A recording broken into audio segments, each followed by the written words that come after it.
Daily Detroit is brought to you by the community. Support our work at patreon.com/dailydetroit. Hello and welcome to your Daily Detroit for Thursday, January 28th, 2021. Today's show, we're going to run through a bunch of stories to know around town, as well as places to go. And joining me on this journey, Devin O'Reilly. How are you, sir? Jared, great to be here. Lots to get to, so let's get to it. I think first off, we don't normally start the show talking about a story from another outlet, but I think this one's worth it because first off, hats off to Crain's Detroit Business for doing this and Kirk Pinho taking a look at this data. But it seems like we basically have a flood of condos in downtown Detroit and way too much supply, which doesn't bode well for investment in the downtown area. It's been a building frenzy in the past few years. I think anybody who's been downtown or experienced it has seen that, building has not stopped. There's constantly new projects that have been announced and, at various levels of being built, everything from already built to in the planning stages to, currently being built. And with COVID, along with other factors that we'll talk about, we're really at a inflection point where this is going to be tough to sustain and continue this. Well, the article is called "With Nearly a Year's Worth of Supply for Sale, Downtown Detroit's Condo Market is Oversaturated." And it gets into some interesting data points. One of the things is that downtown Detroit is far worse off than the other downtown areas in Metro Detroit, with 11.3 months of supply on the market. Places like Royal Oak only have 4, Rochester 1.6, Northville 2, Plymouth 2.2 months. That tells me that there's something unique about the Detroit market.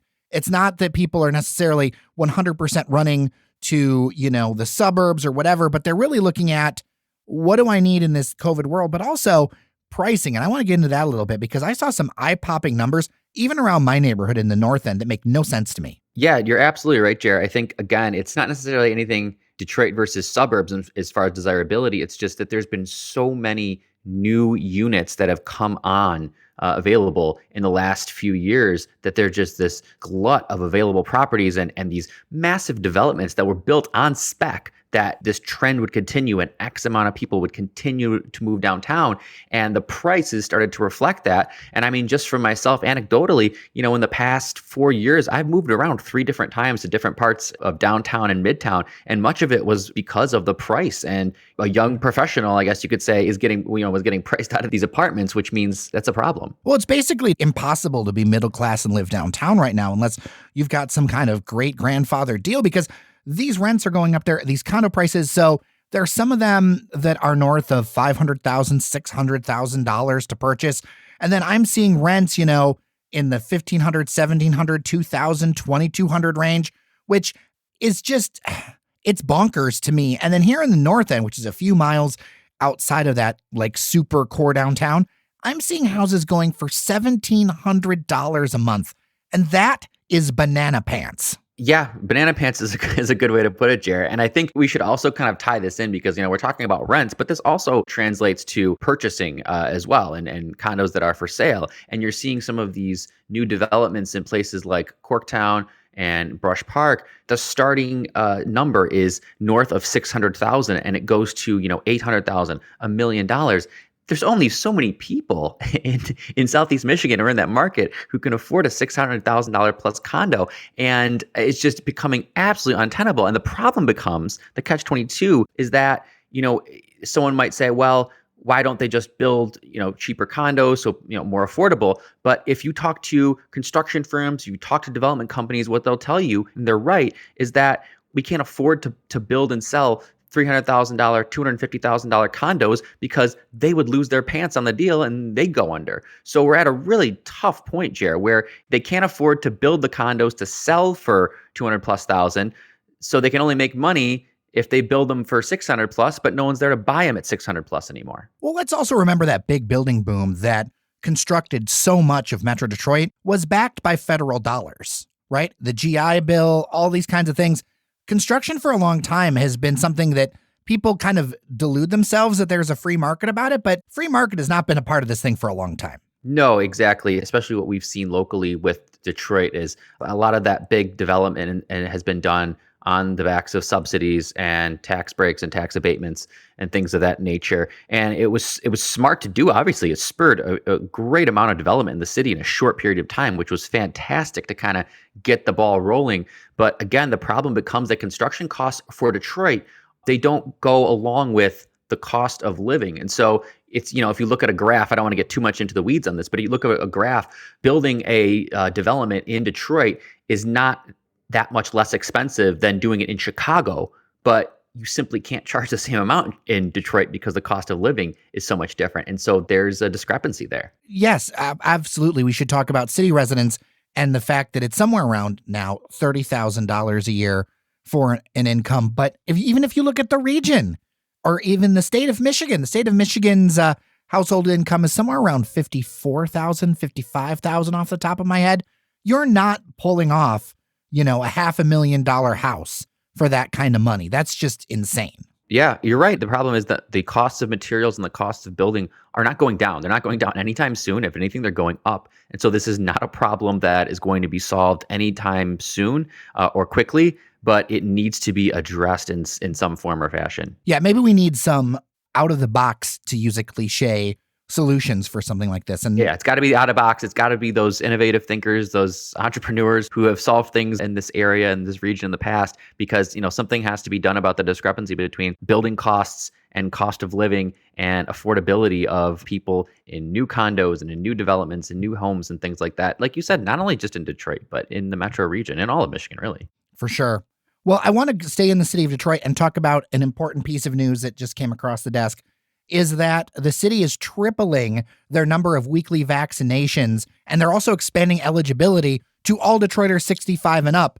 The number has been 5,100 first doses per week, and now the Biden and Whitmer administrations have been able to get a hold of the numbers, get a hold of what's actually going on, and start scheduling 15,000 first doses per week, which should really speed things up in the city. This is great news. And each time we've talked, Jer, about this, the news has continued to do well. So I'll knock on wood for that. I think the numbers at last check at my trusty COVID vaccine dashboard is over 800,000 doses have been administered. So that's shots in arms. So that's a good number, and it continues to rise daily. That is definitely some positivity. Well, let's move on to the State of the State address that happened on Wednesday night.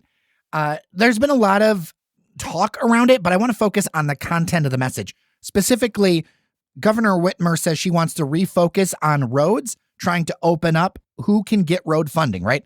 So road funding right now is going to be mostly limited to your state roads. And if people don't realize that, that's your big roads, that's your U.S. roads, that's your stuff that the state maintains. Local municipalities and counties really haven't been able to access those funds. Governor Whitmer wants to make some adjustments to that. She also wants to spend $500 million on water infrastructure, which is very timely considering the amount of aged pipes. Flint got all of the attention, but there are aged pipes and issues throughout the state and Metro Detroit. These are kind of the bread and butter, meat and potato, whatever you want to reference you want to make. These are the types of issues that I think that Governor Whitmer wanted to be able to focus on when she was elected a couple years ago. COVID kind of changed all of that, changed the world, it changed our state. And so the focus has had to be on COVID-related things. But I think at the end of the day, these are things that do have to be addressed. They're huge, lofty goals when you talk about water infrastructure. I mean, Michigan is a use case for that in terms of why we need it and the issues it can create. And then also the roads. I mean, the Fix the Damn Road slogan, people will remember that forever.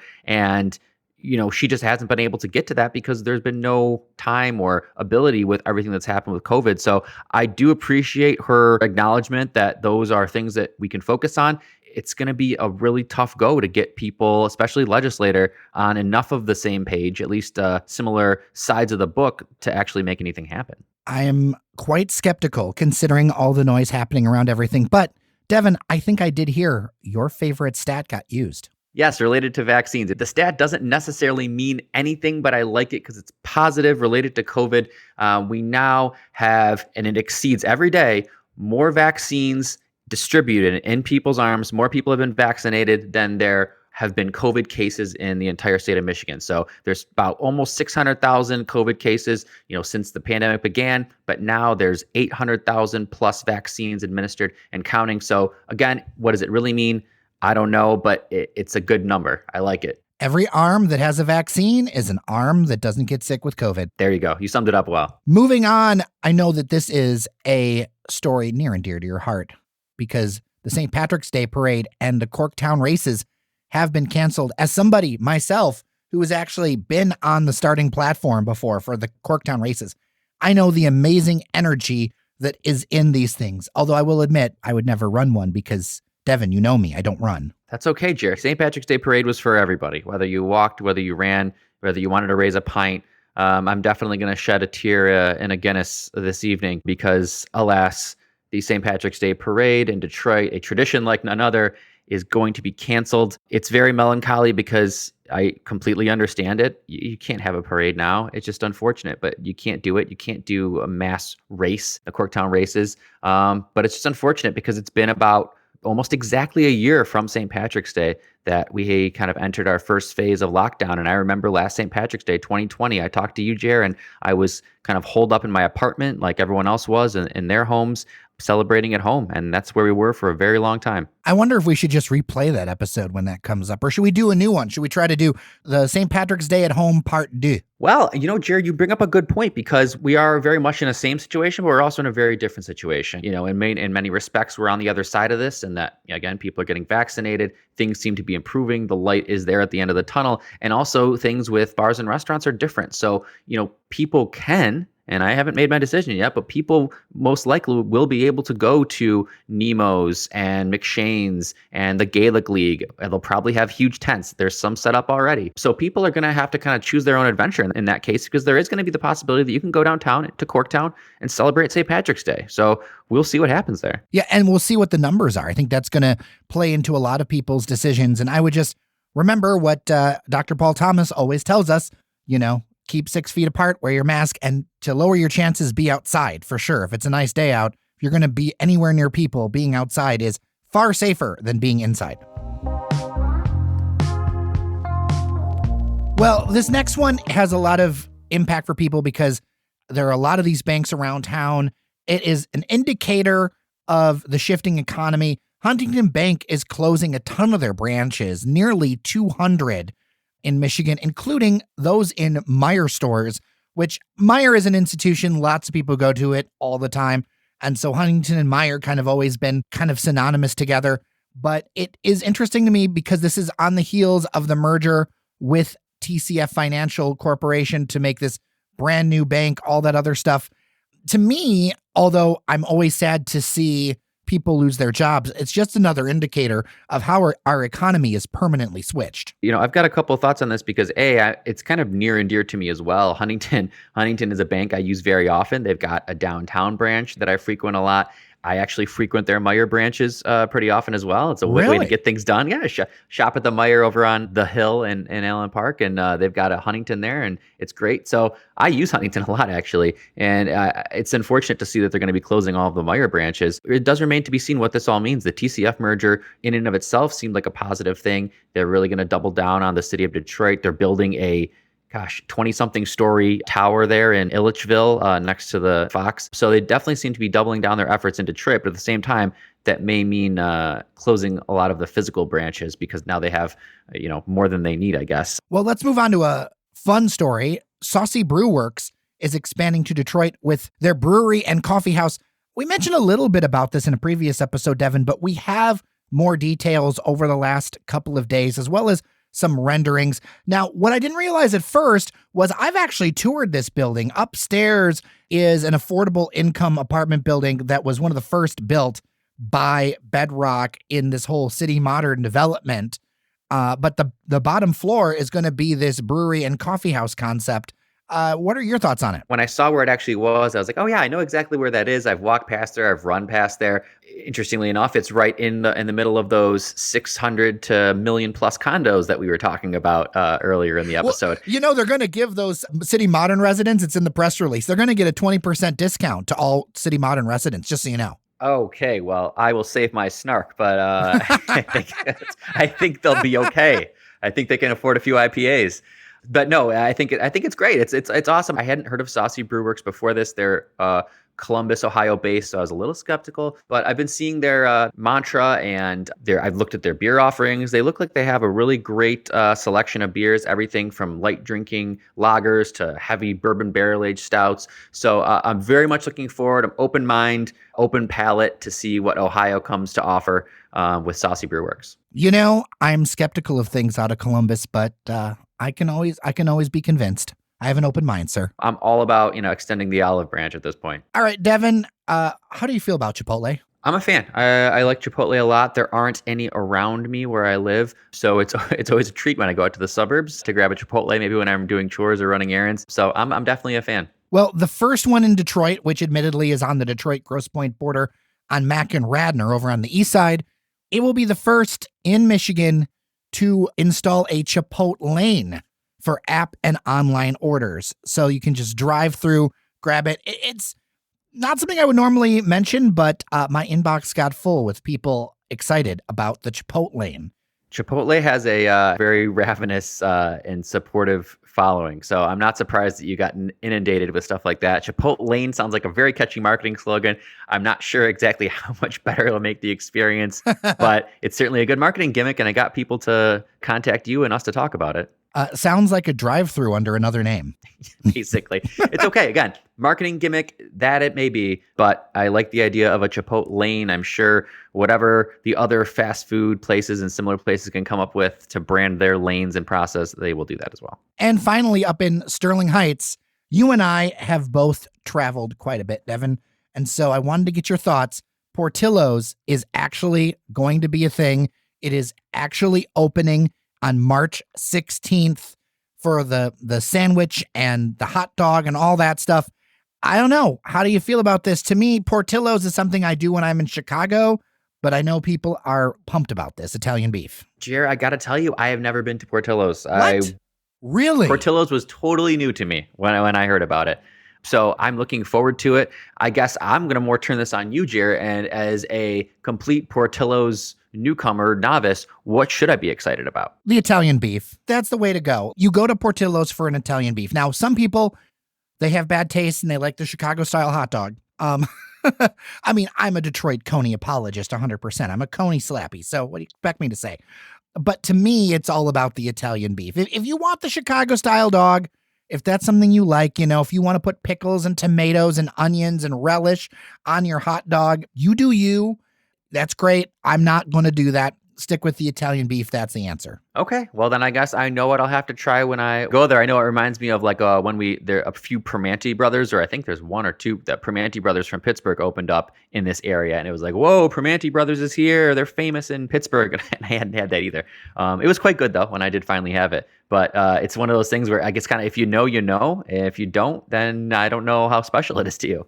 So that people know, that's going to be at 14425 Lakeside Circle. So think by Lakeside Mall. And it's going to be 7,900 square feet and seating for more than 180 people. Looking at this rendering now, I haven't been by Lakeside in a minute, but this thing's big. I saw the renderings as well. It's going to be one of their new kind of garage focused or designed places. So there'll be a big outdoor patio space. It'll be really cool. So they're definitely leaning into it. Devin, I think we're both going to need somebody to sign off on us crossing 8 Mile to go visit. Like we'll have to carpool or something.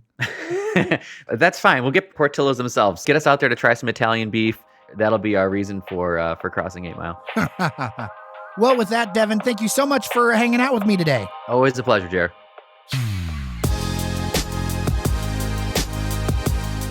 And we are done today. Thanks so much for listening to Your Daily Detroit. And thanks to Devin O'Reilly for helping me with this episode.